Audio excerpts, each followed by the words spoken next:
আমাদের রাজ্যের যে পরম্পরা এবং ঐতিহ্যকে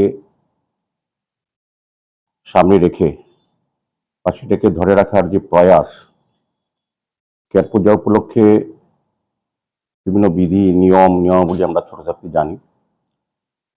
রাজন্য আমল থেকেই প্রজাদের কল্যাণের জন্য রাজা এই কেয়ার পূজার আয়োজন করেছিলেন।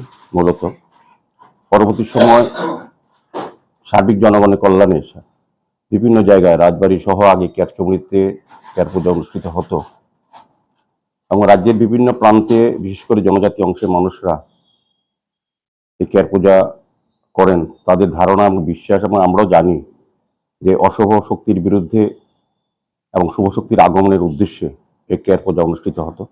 আজকেও এই রাজ্যের বিভিন্ন জায়গায়, বিশেষ করে জনজাতি এলাকায়, প্রত্যন্ত অঞ্চলেও এবং আগরতলা শহরও আমি বলবো, শুধু এখন জনজাতিদের কেয়ার পূজা নয়, এটার উপর বিশ্বাস, আস্থা সমগ্র অংশের, সমস্ত সম্প্রদায়ের, জাতি জনজাতি অংশের মানুষের কিন্তু একটা বিশ্বাস জন্মেছে। সেই কারণে কেয়ার পূজায় কিন্তু সকলেই অংশগ্রহণ করে বা আশীর্বাদের জন্য সবাই আগ্রহ থাকেন।